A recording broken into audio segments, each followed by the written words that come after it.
Hi, welcome back. We are at another state park today. We are at Lindbergh State Park here in central Minnesota, specifically Little Falls, Minnesota. This state park has some highlights such as camping, hiking, the Mississippi River, as well as a creek. It's a little more in town than other state parks. You can hear the cars driving by here. We're right by the road.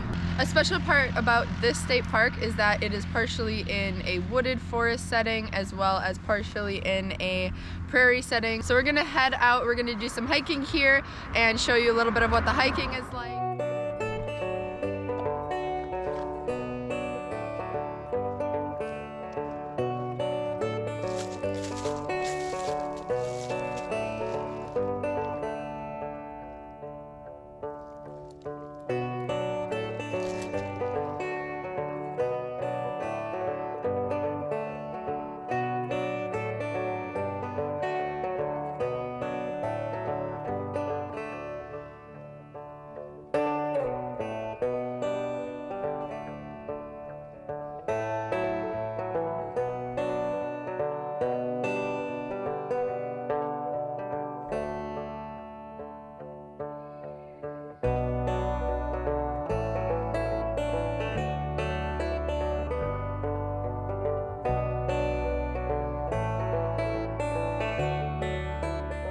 So this state park is named after Charles A. Lindbergh, who, if you are familiar with the history, was a pilot. Definitely look him up. It's got some cool history. They had a farm here, and that's what the state park is on. It's on their old farmstead. And this house here is actually the old house for the tenants of the farm, some workers here at the farm to live in. And so you can see how old it is. It's not in the greatest condition, but it's a historical piece here. A huge part of this park is a historical aspect of it.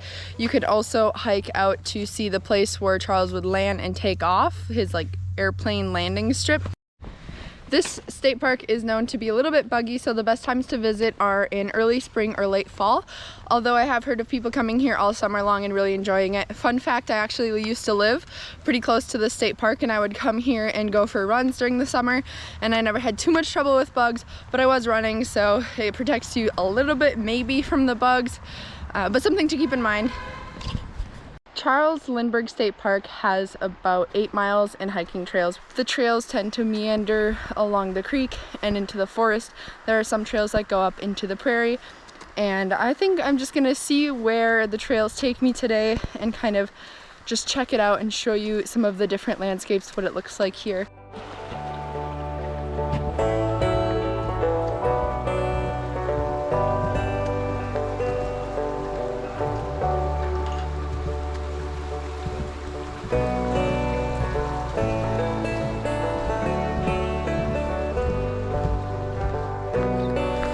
There's a big nest up there. Wonder what kind of bird has it.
This whole area used to be covered and dotted with big white pines, but a long time ago people came through and cut them down. White pine is often used for building structures, building ships, building big boats and things like that. I can't imagine what this was like back when there were huge old white pines in this area.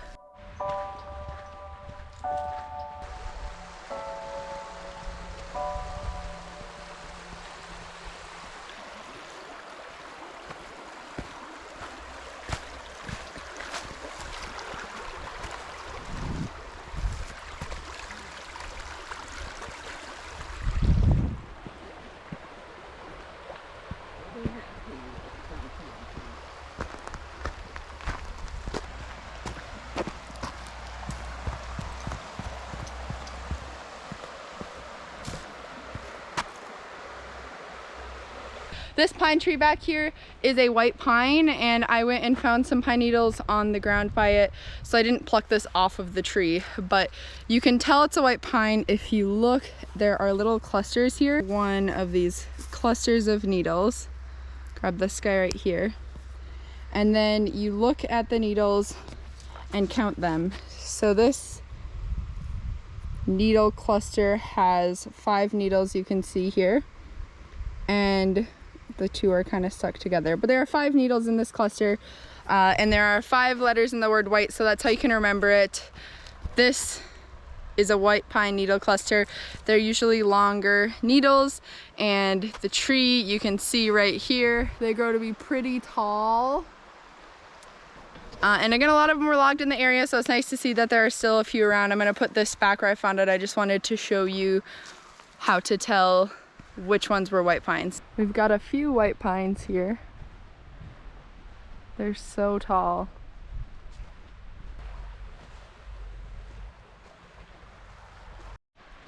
We are back to the bridge that we started at. Went across the bridge all the way back in this direction, crossed the second bridge, and then followed the trail back here. And we are back pretty much to where we started here. The bear at this state park is in a little rough shape. That's okay. Looks like some woodpeckers have been having some fun.